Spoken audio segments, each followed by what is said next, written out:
Welcome to Carrie and Christian Roam the Globe.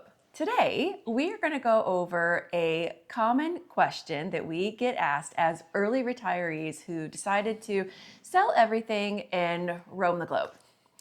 And surprisingly, that is not, what destination are you guys going to, or where do you want to go visit next? The most common question that we're going to answer today is, how are you funding your early years of retirement? So before we jump into that, if you are returning to our channel, thank you so much for tuning in again and following our adventures. And if you're new, hello, we are Carrie and Christian, and we have retired early. I retired at 48, Christian retired at 53. We are in the process of selling everything that we own so that we can go slow travel the world. So back to our question. I mentioned that we retired early, me at 48 and Christian at 53. And so that means we had quite the bridge years, if you will, gap bridge years to fill before we could touch our 401ks at 59 and a half. So Christian, how are we able to fund these early years in retirement? How are we doing it? Long answer short, we're using a brokerage account. And using that brokerage account to fund our early years of retirement. So why a brokerage account? So like Carrie said, we retired before a traditional age. So we were not able to access our 401k accounts because of our age, our younger age. There are some options that are available out there depending on your age that you could use. One of them is called the Rule of 55. And since neither one of us are 55, that rule isn't available for us. There's another option out there. I believe it's called a 72T rule. And when we looked at that, that is just a very restrictive, and any deviation from the rules within that option can end up being a very big penalty, even if it's a variation of $10. So we didn't want to, we wanted something also that was going to give us flexibility. Now, one thing to keep in mind also is that we never thought that we were going to retire early. So that we were kind of unintentional fire, We were the people that were like 65. It's what you do. That was us before we kind of started digging into things a bit more. Yep. But while we were unintentional fire and we didn't plan this all along, this may be an idea of something that you can use. Let me get this out of the way now. For a disclaimer, we are not financial professionals, and this shouldn't be considered financial advice. No. We are just sharing this for informational purposes. This is what we've done. Yep. And we've done this working with a financial advisor. Before you make any financial decisions, you should do your own research and talk to a financial advisor if you need to, because financial decisions inherently carry risk. Yes. So make sure that you understand that this is not financial advice in any way. And Christian knows way more than me on this subject, but we have been very blessed to work with financial advisors throughout our time together. Yep. So having to bridge those years till we each reach 59 and a half, how do we know that we had a number that we were comfortable with in our brokerage account that we could go ahead and pull the trigger to early retire? So for us, we do 99+% of our spending on credit cards. So we're able to see in a couple of different ways. One, looking at a 30,000 foot level, we could just go into the bank account and our checking account and see the money that's coming out. So initially we looked at 12 months, and then I looked at actually going back 3 years. And I just wrote down what the monthly number was that was coming out of the bank account, since again, 99% of our spending is on credit card. And this gave me a general idea over time of what we were spending. And while it doesn't match up perfectly for the timing of it, because you have that drag on when credit card payments happen, still, as the data set gets bigger, as your N equals more than 1, mm-hmm. you get a better idea to see what it is that you're spending. And then to go a little bit further, I ended up building a spreadsheet that will we import our bank transactions and our individual credit card transactions. And then I have this spreadsheet that I built formulas for lookups and stuff like that.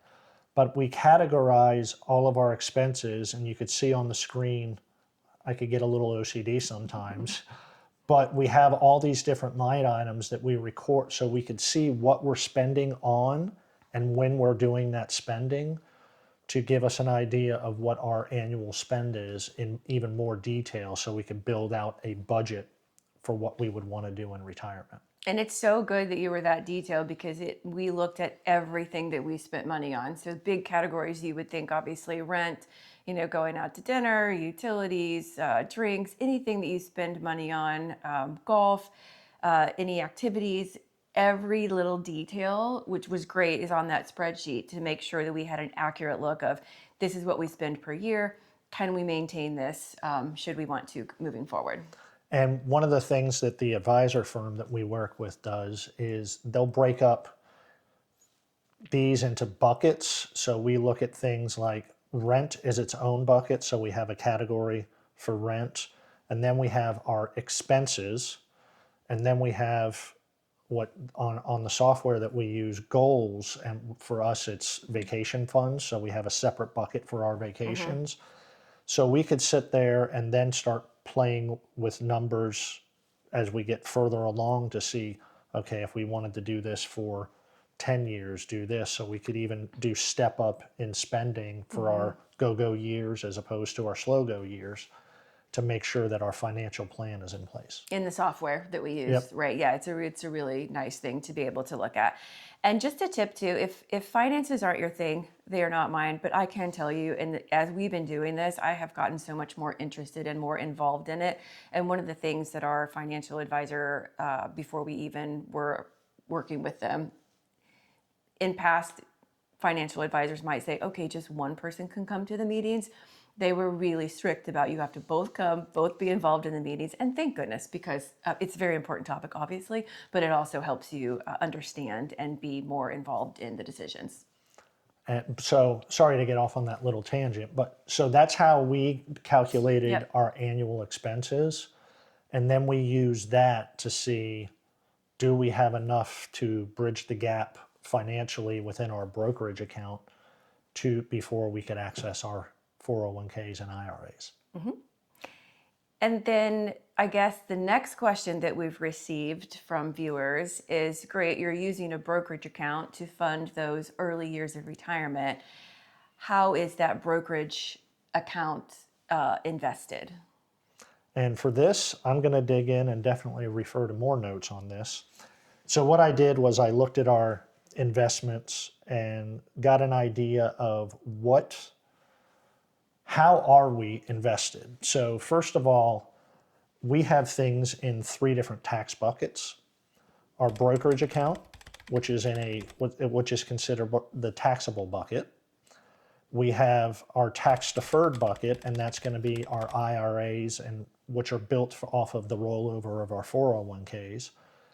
And then we have our tax-free bucket. That's going to be Roth IRAs. That's going to be our Roth 401k if you have that, as well as our health savings account, because that's tax-free moving forward as well. So those are the 3 buckets that we have. And information that we'll show is how those buckets are actually invested differently. Again, not financial advice. I was just going to say that. Just a couple of reminder that we are not financial advice. But we'll give you an idea of our overall and then how our individual tax buckets are done. But then we'll talk more about why our allocations are how they are in the different buckets. So first, for overall, you can see that we have 87% in equities or stocks, mutual funds, ETFs, and then fixed income, which will be bonds or cash, we have that, our total overall investment is at 13%. However, if we look at our 3 different tax buckets, you'll see that the buckets are invested very differently.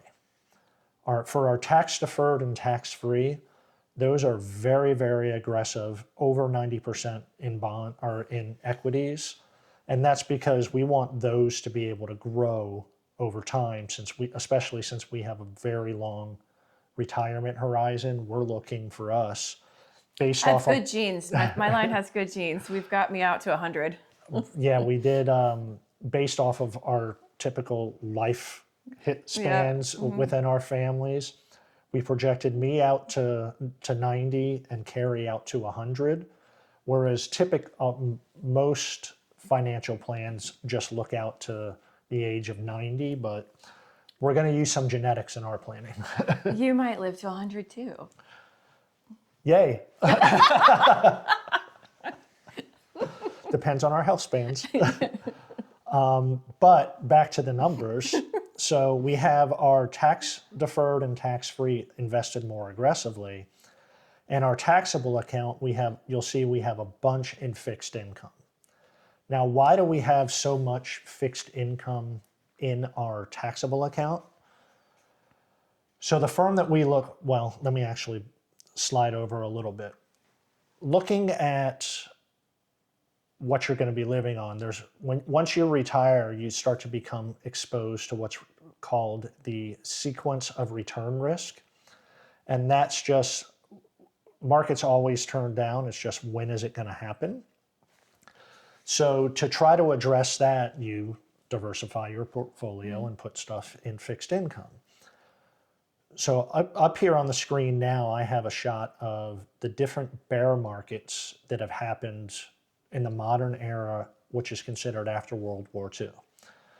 And just to define, a bear market is when you go from your most recent peak down 20% or more. So these are bear markets that have happened in the modern era, post-World War II. And you can see the different dates and the different amounts that they declined from the peak to the bottom. And then what this is showing is how long it took to go from the peak, which you never know it's the peak when a bear market starts, but to go from the peak and get back to that previous peak to fully recover from that down cycle.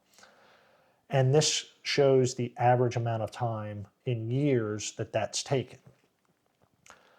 So the average for a recovery in the modern era is 2.5 years.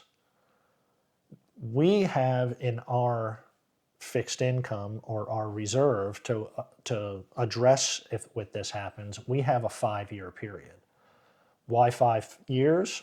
Because you could see here that there are times where recoveries take more than the average, and that's what an average is. Some last longer, some are shorter. And better to be safe than sorry. So this was one of the things that, as we planned, we were really, this is a good point of communication and something that we talked through, is that we wanted to have this buffer, if you will, if something happened. Because you only want to retire once. Our financial advisors kept saying you only want to do it once. So make sure that it's the right time. So what we did was we have that 5 years, and you'll notice that we're methodical about calculating what's going to be in our reserve. We're not just using a general rule of thumb of, you're this age, you should have this percentage. Yeah. We're sitting down and doing the math, saying we want to spend this much. We're going to do 5 times that. It equals this percentage, and it just happens to equal a percentage. What we did was we said we want 5 years of this inflation adjusted as a buffer. It's such a great point too, because everyone always says, oh, I have this much, can I retire? Or they say, like, what is the number? Well, the number is different for everybody because everyone spends differently. And then the other advice we got is the most success you'll have in early retirement in terms of funding is your availability to be flexible. Yeah. Like, how willing are you able, or how is it willing? I don't know if that's the right word or not, but how open to you are to adjusting your expenses to what the market is doing as well. Yeah. So with this 5-year plan that our reserve that we have, it includes stuff that we can be flexible with, like our vacation budget. We did in our total plan we want to spend this much every year for 30 years. So that's going to take us into our 80s. Well, me into my 80s. But then we also want, on the first part, we want to have for 20 years, we want to have an extra amount. So our numbers are based off of doing something like that. But should it be worse, we could actually turn the lever and not take as nice a vacation or not take a vacation for a year and do stuff like that. So that way our basic spending we know is covered, and then we even have a little bit of buffer for vacation stuff. Yeah, and it's very smart to think through that. And we were encouraged to do that with our financial advisors that we work with. The other thing's interesting too is that we retired right when the market had some volatility. So it's just good to be adaptable. I guess, and maybe if you're thinking about a FIRE lifestyle, you probably are adaptable. Your adaptability is probably high on that, but just something to think through. And Carrie just mentioned FIRE, and I can't remember if I mentioned this earlier or not, but we weren't planning on retiring. It was an unintended FIRE. Yeah, we were unintended FIRE, and for us, our brokerage account, because you could see that our brokerage makes up a large portion of our total retirement assets. And that came about because, one, we were blessed with nice incomes. And two, I worked with a company for 13 years that did not have a 401k plan. So what we did was we invested anything that would have gone into the 401k, we just put that into the brokerage account.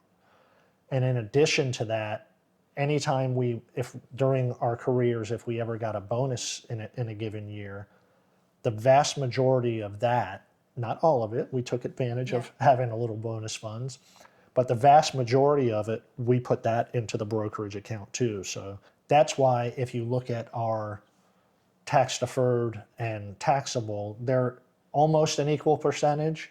And again, that's just because all of my stuff and our bonuses went into our brokerage accounts. But that's a good tip too, because you always hear, put money in your 401k. You always get that advice. At least I did, starting out early in a career, like 401k, 401k, 401k. But had you not had the brokerage account, we might not be in the situation that we're doing right now. So it is a good tip just to know your options that are available of where you can put money into. Yeah, and it could be, again, we were unintended FIRE. If you start putting some money in a brokerage account, depending on the age you are now when you're watching this, you could potentially have that nice little nest egg to early retire as well. Yeah. But not financial advice. Not financial advice. And so with all of that information, again, that is not financial advice, but just our personal experience. Hopefully we answered the question of how do we fund our early years in retirement to help bridge that gap until we both reach the age of 59 and a half, which is obviously through our brokerage account. Hopefully there's a better understanding of how we came to the amount that we were comfortable with in our brokerage account to live for those bridge years, as they call them. And then also how our brokerage account is invested. So if you have questions, let us know. We're happy to answer. And But we're not financial but advisors. we are not financial advisors. So if you found any of this helpful, we'd love it if you would consider liking and subscribing to our channel. And until next time.